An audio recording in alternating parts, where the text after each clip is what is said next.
Hello my dear student, welcome to our YouTube channel Sandeep institute में आप लोग का स्वागत है। वेलकम है। आज के वीडियो में लेक्चर में हम बताने वाला आप लोग का क्लास 12th का। 12th में ऐसे हमने आप लोग को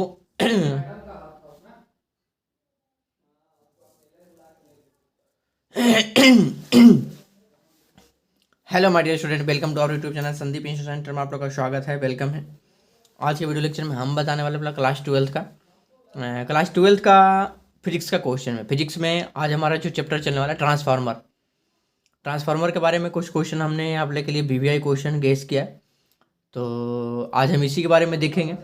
जो बच्चे आज हमारे चैनल पे पहली बार आए हैं, चैनल को सब्सक्राइब कर लीजिएगा और इस वीडियो को शेयर कर दीजिएगा, क्योंकि आप लोग के लिए हम काफ़ी मेहनत से आपको नोट्स रेडी किए हैं।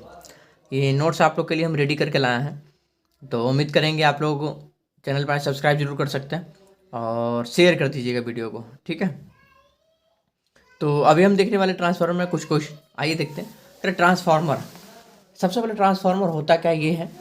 अरे एक ऐसी युक्ति है जिसके द्वारा विद्युतीय ऊर्जा को एक परिपथ से दूसरे परिपथ में बिना ऊर्जा ह्रास के स्थानांतरित किया जाता है, ठीक है।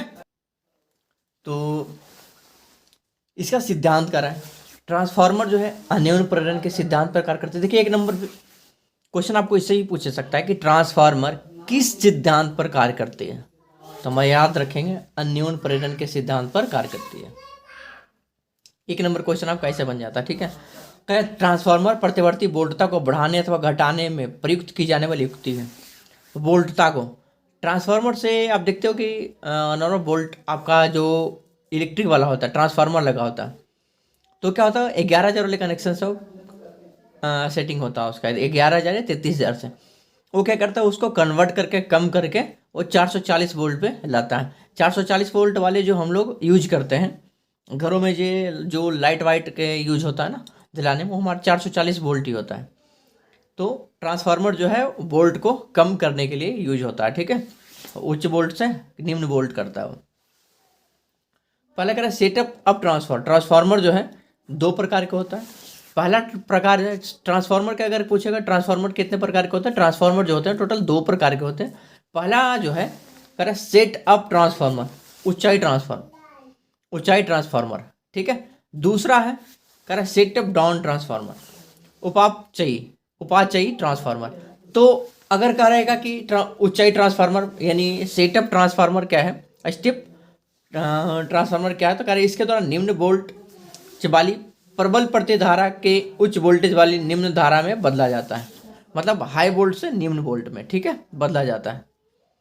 ये रहा आपका। और दूसरा कह रहा है, ये रहा, आप इमेज देख लीजिएगा, ठीक है। दूसरा कह रहा है कि स्टेप डाउन ट्रांसफार्मर, अप और डाउन। तो कह रहा है इसके द्वारा उच्च वोल्टेज निम्न प्रतिवर्ती धारा को निम्न वोल्टेज वाली प्रबल धारा में, मतलब जहाँ निम्न वोल्ट होता है उसको हाई धारा में, मतलब ज़्यादा में, जो 440 से 11,000 वाट में, 11,000 वोल्ट में कन्वर्ट हो। तो हमारा जो होता है स्टेप डाउन हो गया, ठीक है, और स्टेप अप ट्रांसफार्मर हो गया। तो इस तरह से हमारा ट्रांसफार्मर कितने हो गए, दो हो गए। याद हो गया अब आपको। अब देखेंगे नेक्स्ट पॉइंट है, कारण ट्रांसफार्मर का उपयोग केवल प्रतिवर्ती धारा के परिपथ में ही किया जाता है। ट्रांसफार्मर का उपयोग केवल प्रतिवर्ती धारा के परिपथ में ही किया जाता है। इसका क्या इंस्ट्रक्शन का बनावट जो है, बनावट देखिए ट्रांसफार्मर का ये होता है, इनपुट होता है हमारा, ये आउटपुट होता है ट्रांसफार्मर का। ये आप बनावट देख लीजिए और इसका स्क्रीनशॉट ले लीजिएगा, ठीक है। ये रहा आपका। अब देखेंगे नेक्स्ट आपका, आइए देखते हैं नेक्स्ट इसका।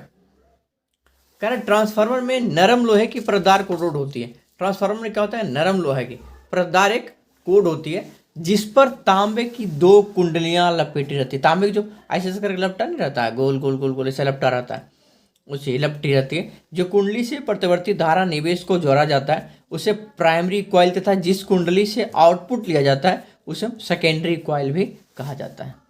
जिससे कह रहा है कि प्राइमरी कोयल तथा जिस कुंडली से आउटपुट, जिससे मतलब कह रहा है कुंडली से प्रतिवर्ती धारा निवेश को जोड़ा जाता है उसे हम कहते हैं प्राइमरी, और आउटपुट लिया जाता है उसे हम क्या कहते हैं, सेकेंडरी, ठीक है। अब कह रहा वर्किंग में है, कह रहा जब प्रतिवर्ती स्रोत के विद्युत वाहक बल प्राथमिक कुंडली में जोड़े जाते हैं तो प्राथमिक कुंडली से संबद्ध चुंबकीय फ्लक्स में परिवर्तन होता है जो प्रतदार कोर द्वारा द्वितीयक कुंडली से संबद्ध हो जाता है तथा उसमें प्रतिवर्ती विद्युत वाहक बल उत्पन्न होता है।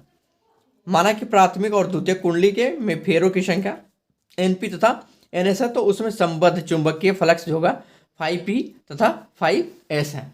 अब जैसे आइए देखिए इसका आपका समीकरण 1 और समीकरण 2, ये मान लिया प्राथमिक कुंडली में विद्युत वाहक बल और इसमें मान लिया आपका द्वितीय कुंडली में प्राथमिक विद्युत वाहक बल। आपका समीकरण 1 मान लिया EP बराबर, ये आपका समीकरण हो गया -NP इंटू d5/dt। समीकरण 1 होगा द्वितीय कुंडली आपका ये d5/dt NS इंटू d5/dt, समीकरण 2 मान लिया और समीकरण 1 और 2 से ये निकाल रहा, ठीक है, जिसमें S/EP बराबर NS/NP, जहाँ R माना है।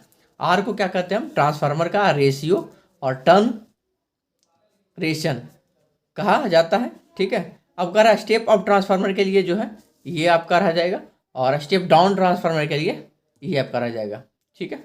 आप इसका स्क्रीनशॉट लीजिएगा, ठीक है।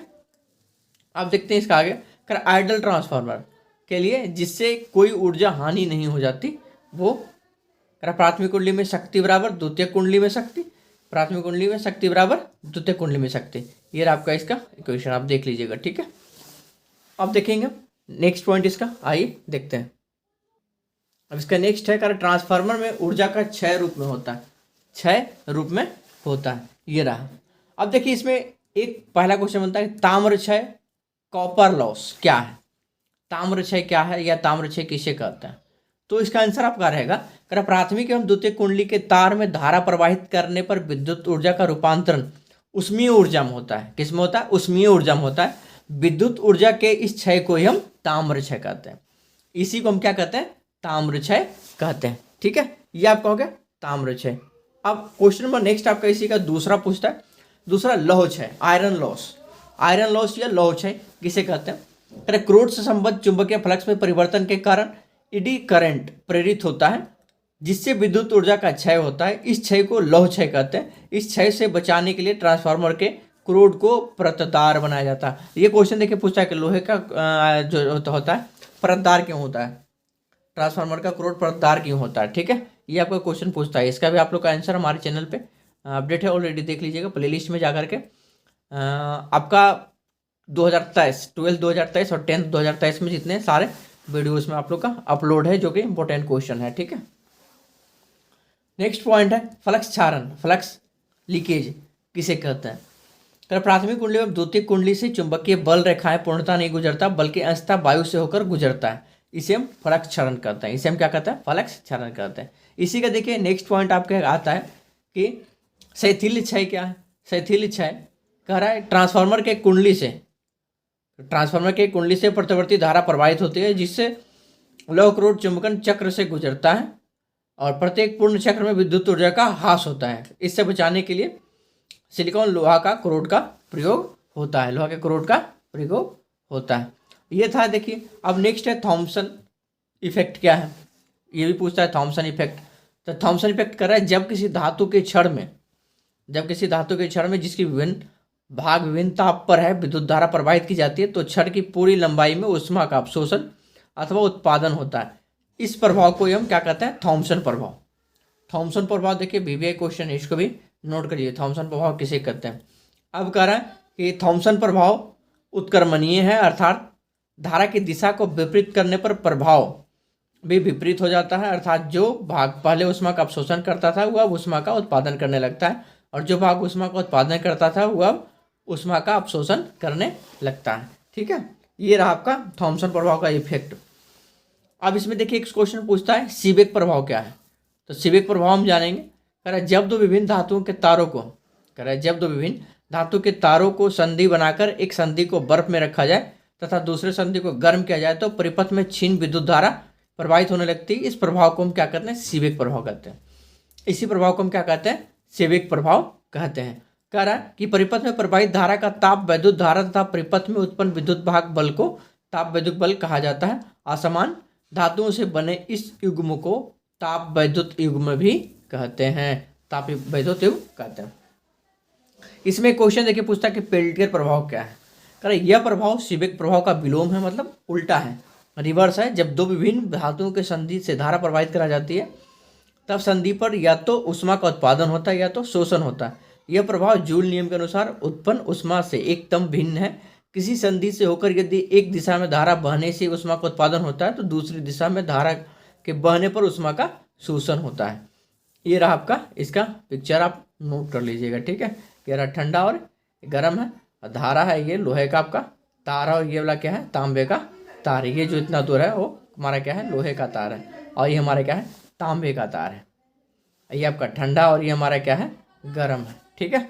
ये रहा आपका इस वीडियो में आप लोग को हम देखे ट्रांसफार्मर के, और इसका लास्ट वीडियो ट्रांसफार्मर का था। ट्रांसफार्मर का आप लोग का एक वीडियो हम दे दिए, और मिलेंगे फिर नेक्स्ट वीडियो में। जो बच्चे अभी भी चैनल को सब्सक्राइब नहीं किए तो पहले प्लीज़ चैनल को सब्सक्राइब कर लीजिएगा और शेयर कर दीजिएगा बाबू, क्योंकि आपके लिए हम मेहनत कर रहे हैं, ठीक है। मिलते हैं फिर नेक्स्ट वीडियो में। आज के लिए फिलहाल थैंक यू।